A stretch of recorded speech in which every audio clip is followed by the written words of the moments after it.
Then we got the later Mannlicher-derived pistols. So Star would obviously really take off military-wise and even decently in the civilian market with their 1911 series. But when it came to pocket-sized handguns, they really did try their best to continue the Mannlicher series. So I've got some earlier ones and some later ones, but one case is, I stated before, the C would have been a full-frame 1911 style and 9 Browning long. The CO would have been this. This is the 8-shot 25 ACP, and it is at its heart still very much a Mannlicher pistol. What they ended up doing for kind of all of these pistols are all around the same time was, instead of having that flapper, they would keep it with a transitional model called the model 1926, but after that they would get rid of the flapper entirely and they would make a piece of the slide rail spring loaded, so that you could just take it, you could push on it and pull back, and there we go. And you can see, boom, and underneath, that's straight Mannlicher. So fixed barrel, thread. Well, in the case of this one, it's not thread into the frame; it's just straight up the frame. But with the Model I and Model F, it's a threaded in barrel. But that same Mannlicher derived slide, just instead of having those slide safeties or all that weirdness, they've clearly cultified this like heavily. So this is the safety lever that I was talking about with the original Model Ps. That would be, this was where it would have first showed up on, was their Mannlicher style pistol. So the Model 1926, that transitional model I talked about, did have this. So yeah, they had this little safety lever. Pretty neat. And then as you can see, the slide has no safeties on it whatsoever now. So this is a CO. They would produce this actually in considerable quantities for years. They started production of these guys in the 20s, and they would produce this all the way up into 1956. Towards the end of the CO's long-lived life, they would actually offer engraved versions of these. So people call them COEs. That's how they were marketed in Garcia Corps, or sorry, not Garcia. I believe FI was the importer at the time. Importers would call them COE for engraving, but if you actually look at the markings on a COE, it is just an engraved CO. These are not original grips. The presentation grips that would come on Star pistols that were usually nickel plated or any kind of fancy like engraving or damascening would have these early protoplastic grips with like a medallion made of like sheet metal that would be like pressed into it. So they're very pretty. They're almost all destroyed. You'll see them in fantastic condition. You'll see these pistols in just immaculate condition, gorgeous, and their grips will be broken. The polymer blend back then just did not hold up to time. So I don't think I've ever seen one not just cracked, either the top completely cracked in around the grip screw or the bottom cracked, but like just basically any Star presentation pistol of the time, just the grips broke. So these are just some modern repros from Triple K. They do the job well.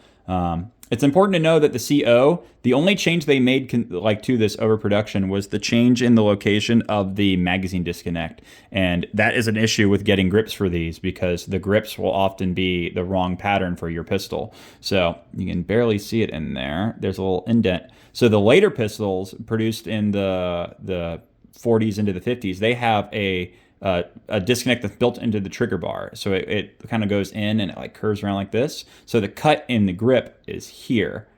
The original ones had a completely separate bar as the disconnect that rides here. So if you take out the grips and you have it, like here's your magazine catch cut. If it's got a cut, like a relief cut for it up here, that's a later pattern CO grip. Whereas if it's got the cut back here, that's the early pattern CO grip. So I actually bought a pair of grips for this standard CO because the original ones were very damaged, and they ended up being the wrong one. They had to be the early production ones. This is a later production CO, and I had to go get. You can see the disconnect very obviously there. So I had to go buy another set of grips for this guy.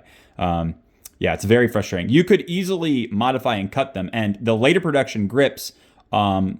And even the early production grips, they did seem to make a transition over to a polymer blend eventually, because not all of these, a lot of these are actual plastic instead of the bone that was being used on the earlier Mannlicher pistols.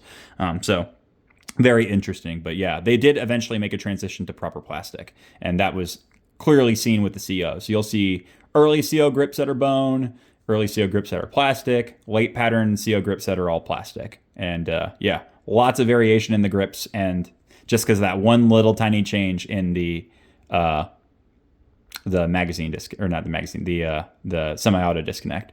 But yeah, otherwise they're a nice little straight blowback 25 ACP handgun.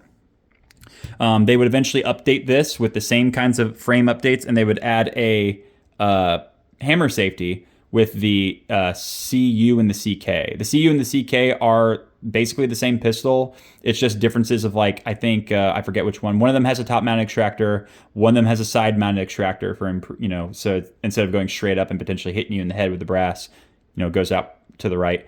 And then they have the curved back strap, both of them do. And then they are both alloy frame, I believe.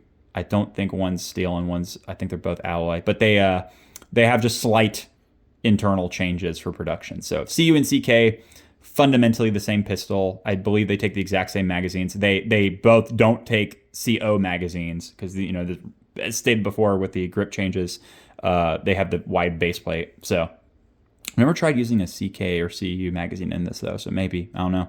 Haven't tried. But yeah, they would continue the straight blowback 25 ACP. And then along with that, they would have the straight blowback in the what you call the military cartridges. So this is the rarest star in my collection, not because it's the rarest in production numbers, but because I've only ever seen 2 of these for sale in the United States ever. This is one of them. Another one ended up on Simpsons for like a outlandishly cheap price, and I'm mad I didn't snag it, but it was a later pattern of this. So this is the original pattern of the Model I. These are the straight blowback updated Mannlicher designed pistols. They had this in 32, which was the Model I, and then 380 as the Model IN. I had to get they came with some repro wood grips. I actually got the correct model grips from Spain. So that's cool. I have the original grips on it now. And yeah, these are just, for some reason, just not in the United States whatsoever. I think INs are actually more common than this, which is really weird. But this is an original Model I. Fantastic condition. The second Model I would be basically the same as this, except it would have they would add the hammer safety, as stated before. So the grips would change, because they have more of a cut here to fit the hammer safety. And then they would have a slide release, or at least some of them would. Still top-mounted extractor. The third Model I, which was the second one I saw for sale, same changes to that. They ditched the slide stop, and then they changed the extractor to the right side, just as I said, like with the CU and CK pistols. So yeah, and then the wide base plate change would also happen. So yeah, so that is the Model I and IN series. The H, literally the same pistol, just shorter frame. So it would have a flat back strap, shorter frame. So only 8 shots. This is a 9 shot, or rather, it should be a 9 shot. I think this came with an IN magazine instead of a proper I magazine. You can see that this had a screw put in there instead of a lanyard. I don't know if that was done by Star or someone later. What else would they? Oh, and obviously the short barrel on the H. So the H is basically just like a miniature I. And then there's also the HN in 380. So for whatever reason, they would go with the standard marking if it was in 32, and then they add the N if it was a 380. So IN, HN. So this is the Model I. Insanely rare. I don't know why in the United States they are just so unobtainable, but yeah, they are outrageously hard to find. This, not so. So pretty shortly after the introduction of the Model I, they would make a conversion of it in 22LR, and this would go on to become easily Star's most famous handgun outside of the 1911 series. Of all the Mannlicher pistols, this would outshine them all far and above. And they made like hundreds of thousands of Model Fs across all the variations. There's a ton of variations, but a lot of the same stuff that happened with the Model I. To my knowledge, I never had a Model F with a slide release, but other than that, early ones not having the hammer safety, then they had the hammer safety, change it to the extractor. You can see the extractors on this side. This is even, just all the same kinds of changes and modifications. Eventually, this is a 3rd gen Model I. Eventually, the 4th gen Model Is would have a squared off barrel. They'd be otherwise basically the same as this, just with a square no contours cut, thicker, heavier barrel for, obviously this was, typecast as the target shooting pistol, so it makes sense to give it a heavier profile. And then they would have the Model FR, which was, it's all bizarre, very drastic, pretty ugly changes in terms of the ergonomics. The FM, which is an FR with like this, it's got like a Mauser HSC style where the trigger guard and the frame, it's just like a big old triangle all the way up there. But and the F itself, and the FR would have different barrel lengths that would have different variants. So this is what would be called the standard Model F, or the 110 millimeter barrel. And then they would also have the Sport, the Target, and the Olympic. So they had different barrel lengths for those.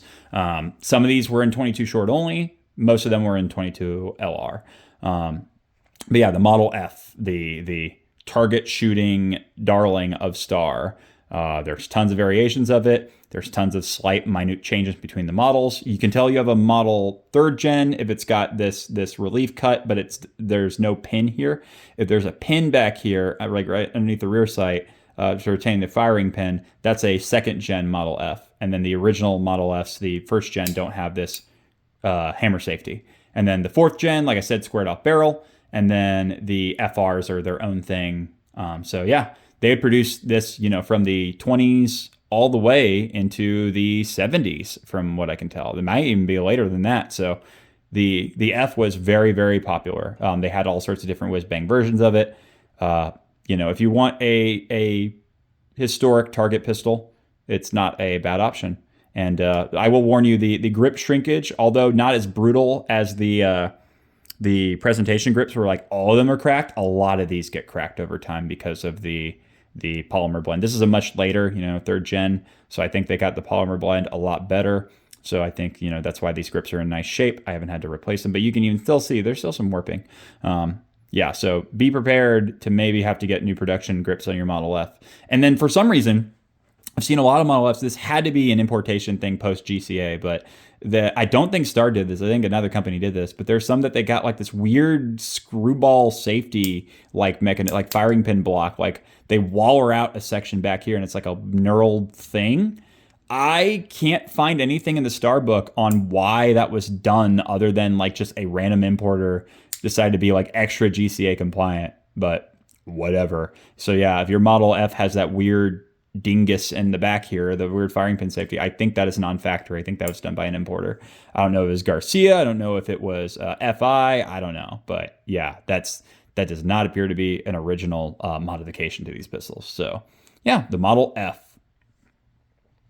And yeah, that's they're with the Model F, you really get the last of it. There are a few that I didn't mention. The H, they would bring back the H in a completely different form where they essentially took the CU, CK, whatever Starlet, and they just rechambered it for 22LR. So instead of like the 10-shot Model F frame, you have this shorter, more akin to this size, called the HF.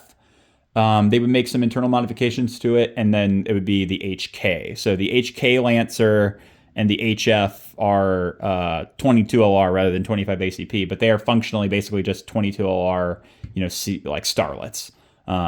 So kind of like a in-between between the CU, CK, and the Model F. And then that is really it for the Mannlicher ones, other than very, very late. I can't find too much information on it. Like very late in Star's life, they would make an updated, much more akin to the CO, really, 25 ACP called the Starlight. And it's basically a CK, but like with a lot of the modern like aesthetics of like their later Wonder 9 pistols. Very funky. I really want to get my hands on one, but they're not impossible to find, but they're pretty uncommon in the United States. But yeah, the Starlight, to my knowledge, is their very, very last attempt at a Mannlicher derived blowback handgun. But yeah,